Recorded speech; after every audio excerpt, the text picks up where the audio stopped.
La Marie-Jeanne. Le cannabis. Le couche. Le pot, une simple plante qui, encore plus ces temps-ci, cause tant de remous dans notre société.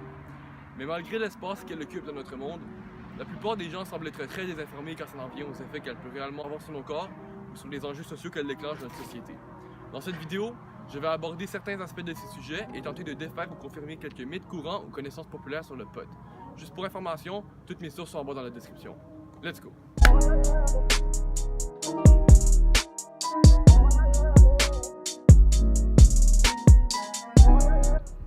Selon l'encyclopédie de la Rousse médicale, le cannabis est une substance composée à l'aide d'une plante nommée le chanvre indien, qui est utilisée soit comme stupéfiant pour ses propriétés psychotropes ou comme médication pour ses capacités médicales.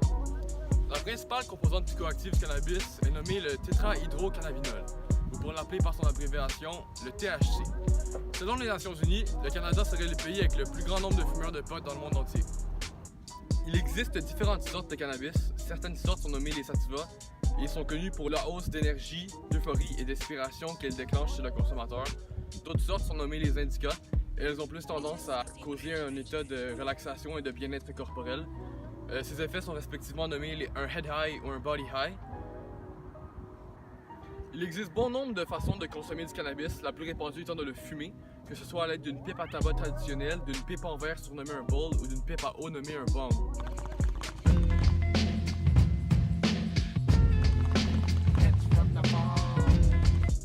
Il est aussi possible de le manger en l'infusant dans du beurre qu'on peut ensuite utiliser pour cuisiner de la nourriture infusée au THC. Cette méthode est préférée par les gens qui l'utilisent comme médication étant donné qu'elle évite l'inconfort que la fumée peut causer dans la gorge et que les effets durent plus longtemps. Il est aussi possible de vaporiser le cannabis à l'aide d'un appareil spécial nommé vaporisateur.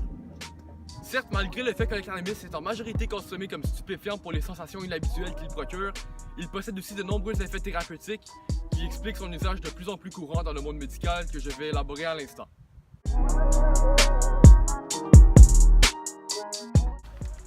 Selon un rapport scientifique comportant les résultats d'un grand nombre de recherches sur les effets du cannabis nommé The Health Effects of Cannabis and Cannabinoids, réalisé par les académies américaines de sciences, d'ingénierie et de médecine, il y aurait des preuves concluantes qui pointent vers le fait que la consommation de cannabis peut aider avec les douleurs chroniques, un trouble qui pour certaines personnes demeure un obstacle imposant. Il existe des preuves empiriques qui indiquent que le cannabis aide avec certains troubles du sommeil. Il existe aussi bon nombre de recherches qui disent qu'il peut aider avec l'insomnie, qu'il réduit les vomissements, qu'il augmente l'appétit et qu'il procure de l'euphorie. Ces effets combinés ensemble font en sorte qu'il est le parfait médicament pour pallier aux effets secondaires de la chimiothérapie que doivent souvent subir les personnes atteintes de cancer. You want a macaroon? Oh, thanks, I'm alright. There's weed in them. Oh.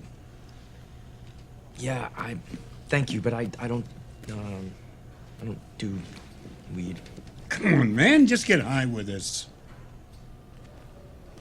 Okay. Thanks. Sure. En plus de cela, le cannabis est relativement naturel comme remède et semble beaucoup plus inoffensif qu'une nouvelle myriade de pilules.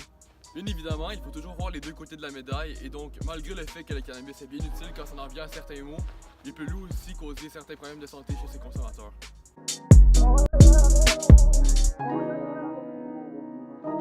Malgré le fait que j'ai vanté les vertus du pot dans le monde médical, cela n'empêche pas le fait que je réalise pleinement que sa consommation peut avoir des effets négatifs sur ses pratiquants. Malgré tout, je réalise que dans notre société, la plupart des gens semblent soit exagérer ou sinon amoindrir la capacité que cette plante a à faire du mal au corps humain. L'un des mythes courants qu'on entend souvent à propos de la consommation de cannabis est qu'elle peut causer la mort d'un neurone dans notre cerveau. Au contraire, selon Michel Morin, journaliste québécois et auteur du livre Au cannabis, et je cite, « De nombreuses études démontrent qu'en général, les effets du cannabis sont temporaires et réversibles. » Beaucoup d'autres personnes semblent aussi penser que le pot est cancérigène, mais selon le rapport scientifique que j'ai nommé plus tôt, il n'y aurait pas de corrélation statistique entre la consommation de cannabis et la hausse de chances d'avoir un cancer pulmonaire, à la tête ou à divers autres endroits. Par contre, il est vrai d'affirmer que quelqu'un qui consomme du pot régulièrement a une plus grande chance de développer des problèmes de respiration comme de la toux, de la production excessive de mucus ou des épisodes fréquents de bronchite. L'un des problèmes qui est le plus souvent relevé lors des discussions sur le pot est la plus grande chance de développer une maladie mentale.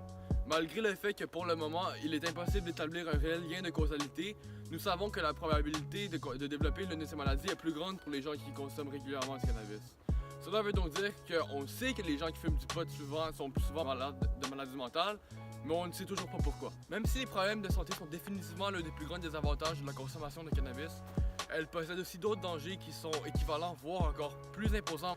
Pour la jeunesse, la consommation de cannabis peut augmenter le taux de délinquance juvénile, un enjeu social qui, malgré sa quasi-absence dans notre actualité, est un réel problème pour la société et devrait être mieux connu de tous.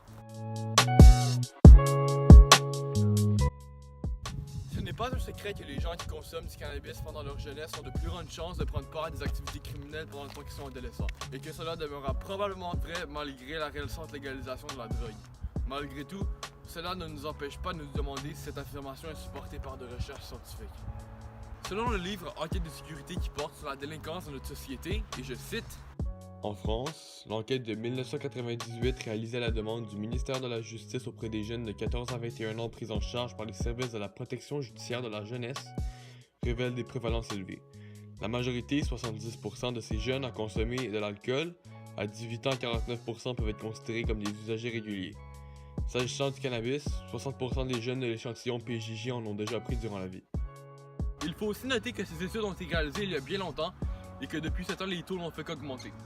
Les données ne mentent pas. La consommation de cannabis à l'âge adolescent augmente bel et bien le taux de délinquance juvénile.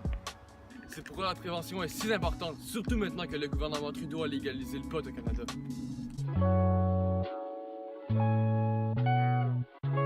Les gens qui pensent que le pot est sans danger sont dans le tort. Malgré le fait qu'il est dur d'établir des réels dangers physiologiques à sa consommation, il peut mener à prendre part dans de graves activités criminelles et à faire des erreurs qui vont les suivre pour le reste de leur vie.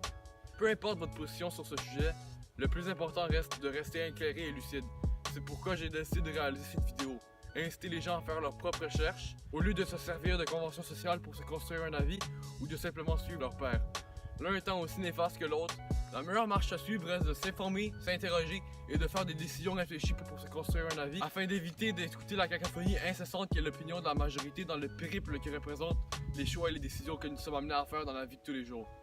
Sur ce, je vous remercie de m'avoir accordé quelques minutes de votre précieux temps pour écouter ma vidéo. Ciao!